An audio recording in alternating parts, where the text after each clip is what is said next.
I can't believe you would do this to me, you monster! Ma'am. Please lower your voice. There are neighbors. Have you ever been there? You know, staring at that spinning wheel. Maybe a video call just completely freezes up, or your music just buffers and buffers. Yeah. All because your home Wi-Fi just, I don't know, decided to quit on you. Oh, absolutely. It's like a universal modern frustration, isn't it? Makes you want to just, launch that router across the room. Totally. But what if that really mundane glitch, that everyday irritation, what if that was actually the first tiny thread, the very first sign of something, well, way more disturbing, lurking just under the surface, right there in your quiet neighborhood? It's a thought that, probably doesn't cross most people's minds when they're just trying to get Netflix to load or finish a work email. But yeah, as we're going to explore in today's deep dive, something as totally routine as changing your Wi-Fi password can actually spiral into this pretty astonishing investigation. Right. It ends up touching on digital privacy, those quick assumptions neighbors make about each other, and these hidden dangers that can literally be hiding in plain sight. That's exactly it. So the big question we're digging into today is this. How could just troubleshooting your Wi-Fi possibly escalate into a full-blown police situation? Exposing not just, someone stealing a bit of internet, but a really sophisticated surveillance operation right in the middle of a normal, quiet neighborhood. It's quite a leap. It is. And this isn't just some thriller plot. It's like a really compelling lesson about how vulnerable we are online and maybe how our own brains sometimes take these dangerous shortcuts when we judge other people. We're going to unpack some surprising facts, look at how powerful just paying attention can be, and really question why we jump to conclusions, especially, when bias is involved. Yeah, this story really shows how thin that line is between everyday tech convenience and some pretty deep vulnerability. We kind of forget how much of our lives flows through these invisible digital pathways. So our story kicks off in Crestwood, Missouri. Picture this quiet Thursday afternoon.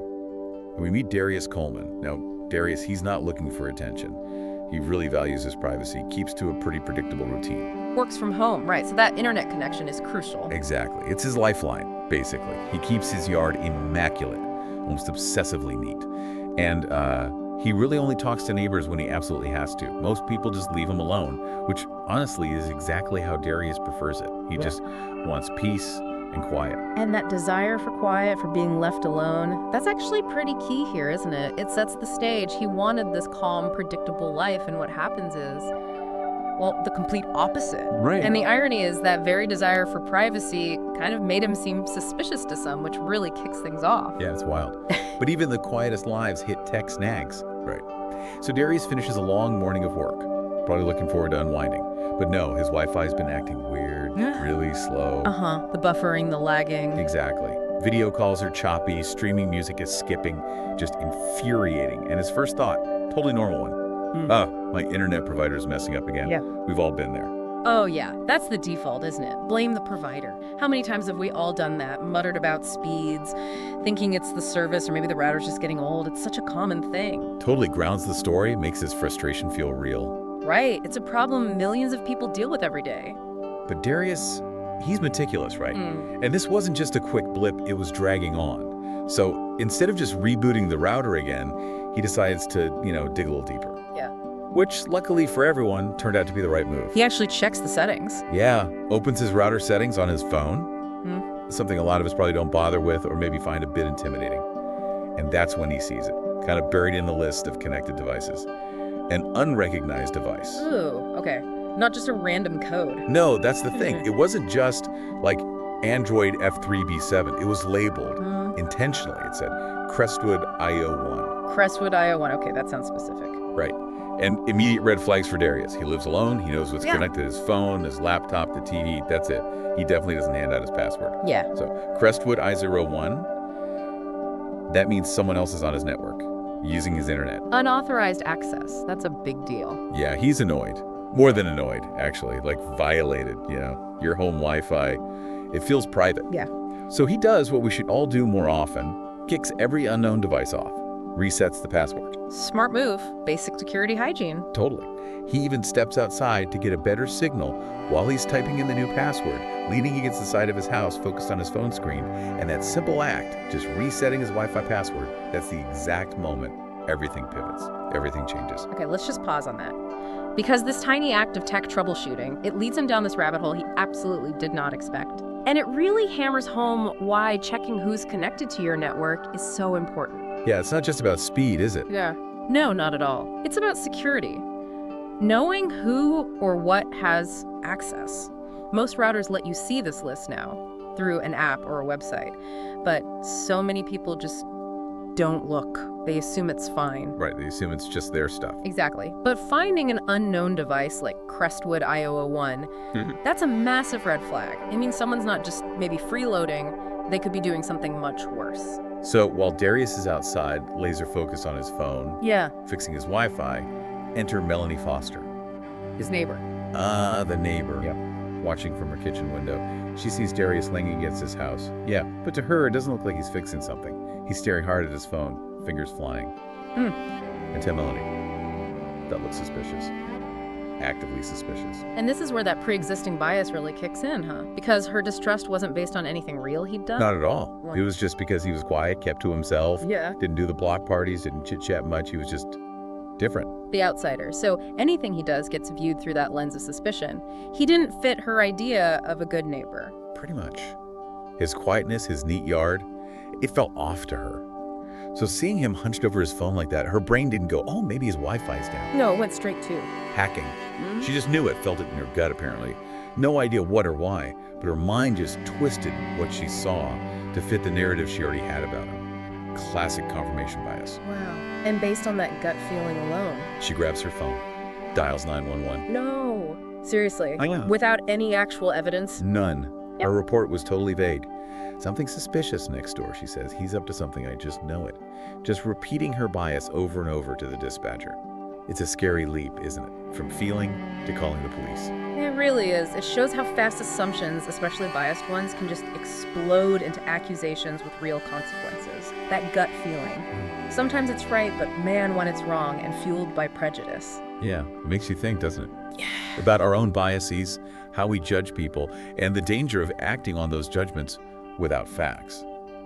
Especially when you involve the authorities. Okay, so Darius, totally unaware of this drama unfolding next door, finishes updating his password, probably thinking, finally peace and quiet. And then, sirens. Oh boy. At first, maybe he thinks they're going somewhere else. But nope. The sound gets closer, slows down, and a squad car stops right in front of his house. It's not like that. Yep. 2 officers get out. Detective Luz Navarro, tall guy, sharp features. Then Officer Bill Carter, smaller frame, but carries herself with his quiet authority. Darius sees them, takes this deep breath, and just thinks, here we go. That kind of weary resignation, you Like know? he's been through this kind of misunderstanding before. Exactly. So Navarro walks up, professional but walksful. Sir, he says, we got a call about suspicious activity. What are you doing out here? And Darius. Still holding his phone, probably confused. Suspicious activity. He just calmly explains, I'm changing my Wi-Fi password. Keeps his tone totally level, knowing how these things can blow up. Smart. Avoid escalating. But Navarro and Carter exchange this quick look like, is that it? Then Navarro asks, do you live here? Seriously? Oh, wait. With his car in the driveway. Right. Darius is probably thinking, are you kidding me? Yeah. But he just confirms, yeah, this is my house. Lived here 3 years. Okay. Seems straightforward enough. But before things could de-escalate, Melanie pipes up from her porch, arms folded, watching everything like the neighborhood watch captain. He's lying, she shouts. Oh, come on. Yep, he's always outside messing with his phone, looking around like he's watching people. He was standing right there for 10 minutes, tapping away, just doubling down. Wow. Just pure invention based on her dislike. Darius just responds flatly, trying to stay calm. I was on my router settings because someone I don't know has been using my Wi-Fi.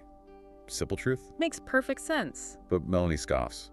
Oh, sure, she sneers. Like I'm supposed to believe that. Unbelievable. So Navarro must be seeing there's nothing here, right? Yeah, he seems to sense the lack of actual evidence. He turns to Melanie, voice firm. Ma'am, do you have any evidence Mr. Coleman has done anything illegal? Anything beyond a feeling? Good question. And Melanie falters. Because she doesn't. She kind of stammers. I don't know. I just think you should check. I just had a bad feeling. A bad feeling. That's it. This really hits on that crucial question, doesn't it? When does a bad feeling justify calling 911 and potentially ruining someone's day, or worse, especially when it seems rooted in just not liking someone's vibe? Yeah, the ethics of it are huge.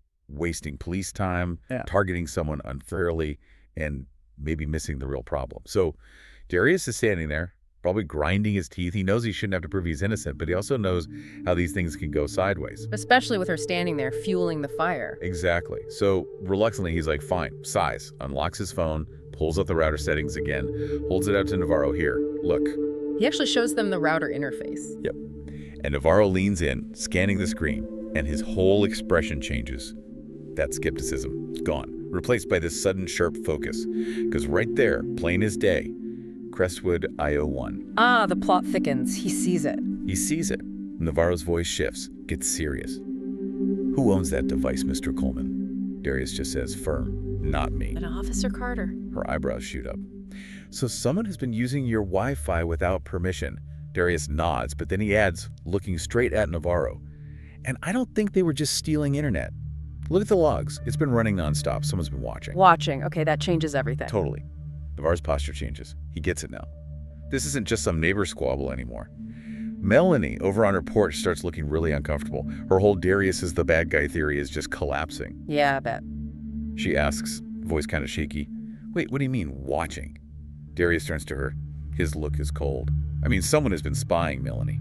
It might be watching all of us. Whoa. Heavy. The mood must have just plummeted. Oh, yeah.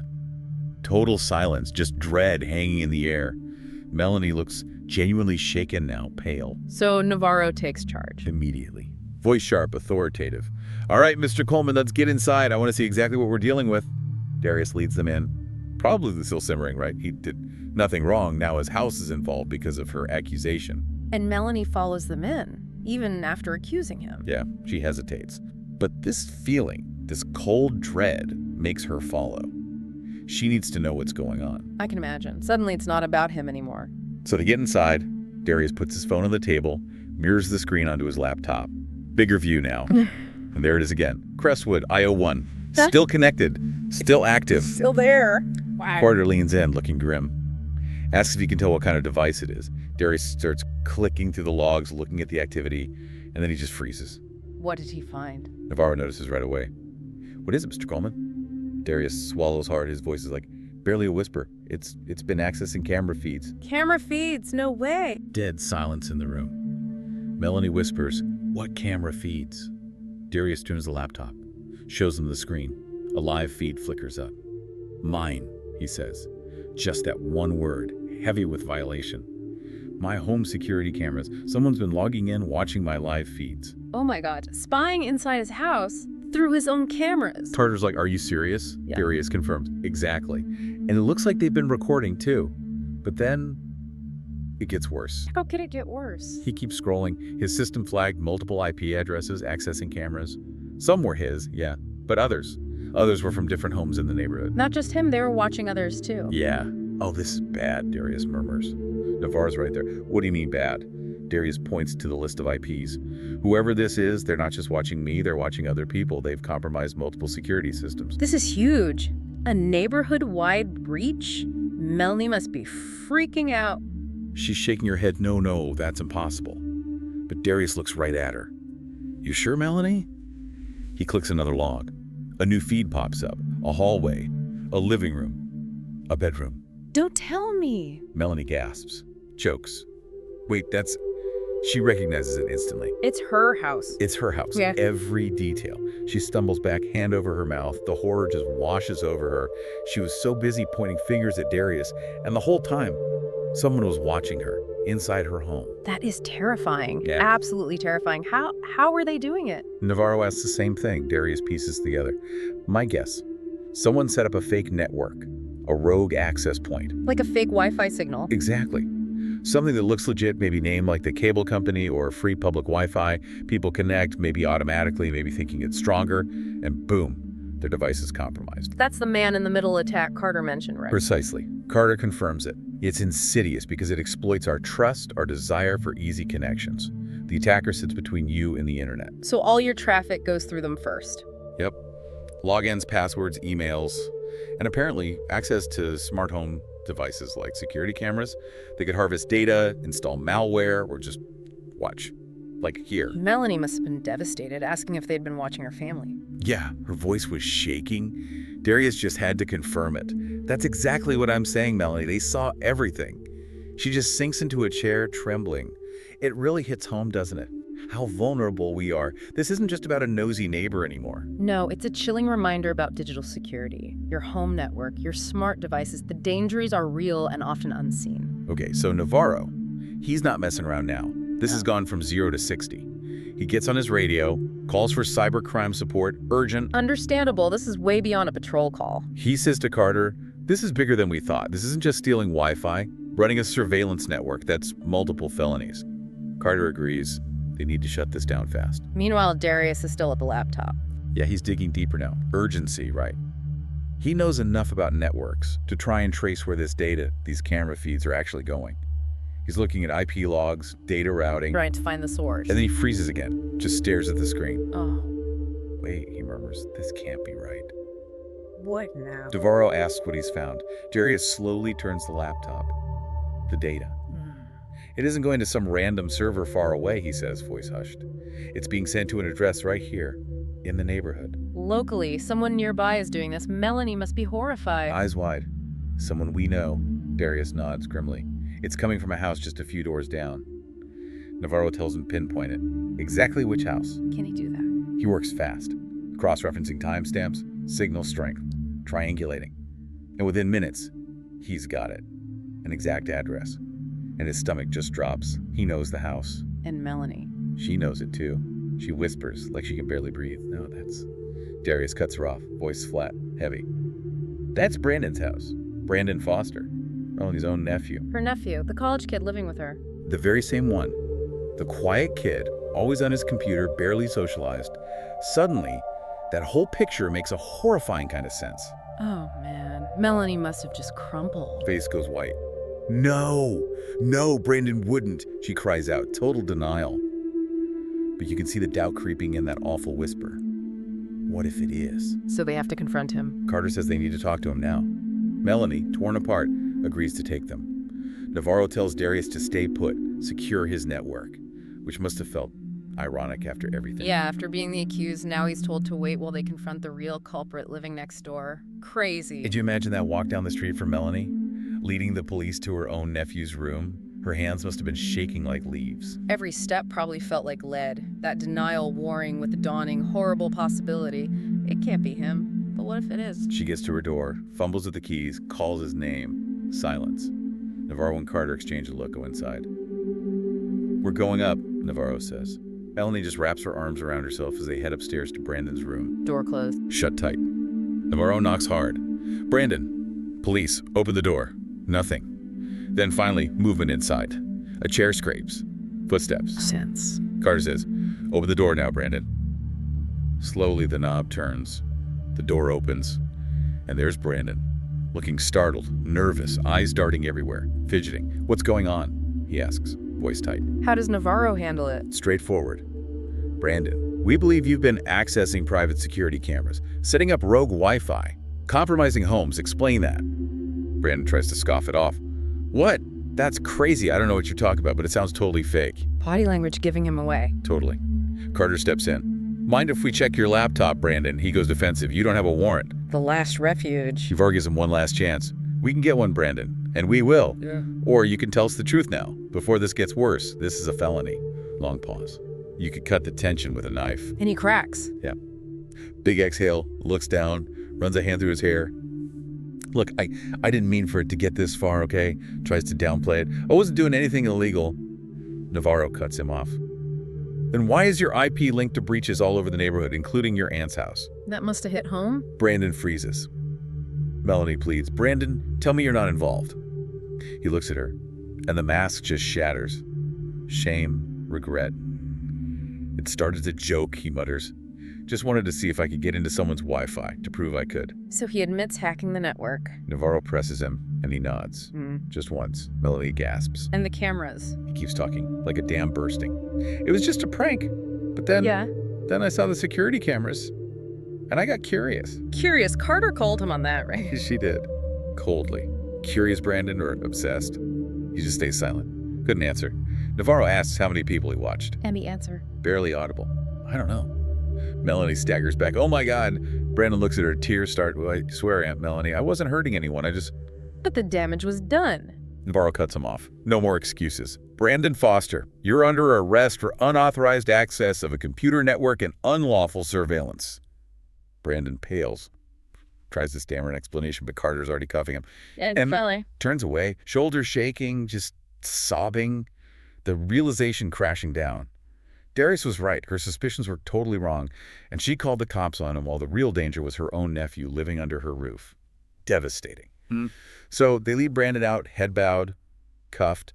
Navarro goes over to Darius, who's just been watching this whole nightmare unfold from the sidewalk. Must have been validating in a grim sort of way. Yeah. Navarro says sincerely, Mr. Coleman, you were right. Absolutely right. If you hadn't caught this, we might never have known.